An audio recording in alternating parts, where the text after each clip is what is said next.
निस्वार्थ, बिना किसी स्वार्थ के। मैंने बहुत सारे लोगों से ऐसे सुना है, चाहे वो किसी प्रकार कहीं धर्म गुरु हो या फिर कोई और हो, निस्वार्थ सेवा। ये शब्द जो है ना, निस्वार्थ वाला, ये अपने आप में एक जैसे ना वो कहते हैं कोई जैसे कोई करप्शन करता है ना, कैसे ये उसके ऊपर कोई जिसे चादर उड़ा देनी हो, है ना। जैसे कोई गलत काम किया और उसके ऊपर कोई उसको ढकना है, तो उसको किस चीज से ढका जाए। तो ये निस्वार्थ जो शब्द है, ये मुझे ऐसा ही कुछ लगता है। जब से हम इस शरीर में आ जाते हैं, शरीर के छोड़ने के बाद तो मुझे नहीं पता, मेरा अनुभव ऐसा कुछ नहीं है। तो जब से हम इस शरीर में आ जाते हैं, मैंने जो सांसारिक विषय देखे हैं, स्वार्थ स्वतः ही जुड़ जाता है। शरीर के मिलते ही स्वार्थ साथ साथ में चलता है। जैसे मन होता है, जैसे आत्मा है, शरीर के साथ ही ये दो चीजें जैसे होती हैं, मन और आत्मा। पहले आत्मा आती है, फिर मन। मन तो तुरंत स्वतः ही उसमें शरीर में जैसा शरीर होता है वैसा मन हो जाता है। अब वो जानवर के शरीर में देखो, आत्मा वही है, अब वो जानवर के शरीर में जाएगी तो उसका मन जो है वो जानवर जैसा हो जाएगा। ठीक है। तो मनुष्य में आती है तो वही आत्मा मनुष्य में आती है, तो उसका मन जो है स्वतः ही प्रकट होता है, ये मन। और वो मन उस शरीर के अकॉर्डिंग ही होता है, वो जैसा शरीर होता है वैसा मन होता है। ऐसे ही इसके साथ ये स्वार्थ जो है ना, उसके साथ ही जुड़ जाता है। बिना स्वार्थ के आप कोई कर्म कर ही नहीं सकते। बिना स्वार्थ के कोई कार्य किया ही नहीं जा सकता, कोई कर्म किया ही नहीं जा सकता।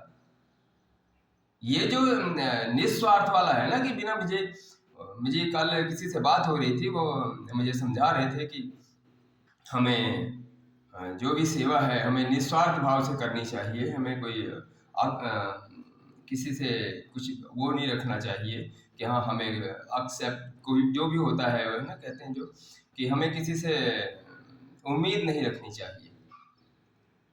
उम्मीद रखना ना रखना वो अलग चीज है, आप मत रखिए उम्मीद किसी से। लेकिन फिर भी आप जो भी कर्म करते हैं वो निस्वार्थ नहीं हो सकता, स्वार्थ जुड़ा होता है।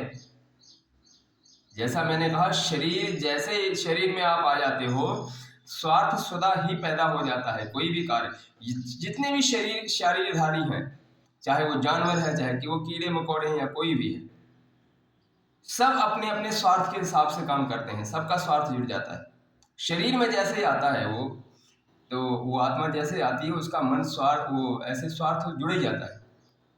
बहुत बड़े जो तपस्वी हैं, जो कंदराओं में पड़े रहते हैं, जो बहुत तपस्या करते हैं,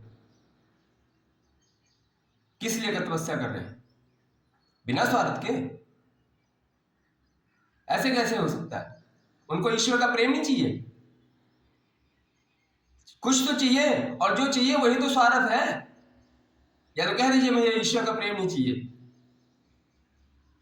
या तो कह दे मुझे परमात्मा का प्रेम नहीं चाहिए। तो फिर समझ सकते हैं कि हाँ ये निस्वार्थ है। अन्यथा ऐसा कोई भी कर्म नहीं है जब आप शरीर में आ जाते हो तो वो निस्वार्थ हो, सब स्वार्थ होता है। हाँ, स्वार्थ के तरीके अलग अलग हो सकते हैं। वो सात्विक स्वार्थ हो सकता है, वो तामसिक स्वार्थ हो सकता है, वो राजसी स्वार्थ हो सकता है। स्वार्थ के तरीके अलग अलग हो सकते हैं, लेकिन निस्वार्थ कुछ नहीं हो सकता।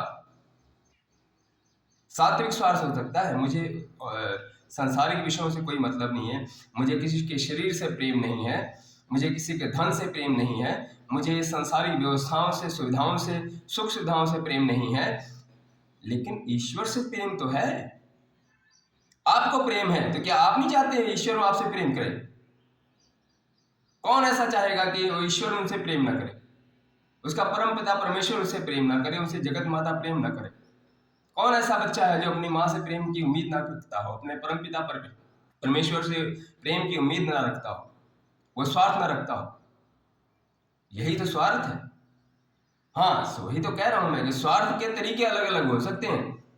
वो सात्विक हो सकता है, तामसिक हो सकता है, लेकिन स्वार्थ तो हर एक शरीर में आते ही तो स्वार्थ जुड़ जाता है। तो निस्वार्थ कुछ नहीं होता। बाकी मुझसे ज्यादा बुद्धिमान आप लोग हैं, देख लीजिएगा जरा जरा अपने आसपास, अपने विषय में कर लीजिएगा, थोड़ा विमोचन कर लीजिएगा अपने आप में। जो सबसे ज्यादा वो बोलते हो कि मैंने सारे कर्म निस्वार्थ किए हैं, समाज की सेवा निस्वार्थ की है, अरे नहीं कुछ और चाहिए तो आत्मा की संतुष्टि तो चाहिए, परम पिता की संतुष्टि चाहिए। वो तो मांग रहे होते हैं, परम पिता के सुख तो मांग रहे होते हैं। तो निस्वार्थ कुछ नहीं होता, सब स्वार्थ से जुड़ा हुआ है। और मेरा तो विचार यही है, बाकी तो आप मुझसे भी ज्यादा समझदार हैं। ओ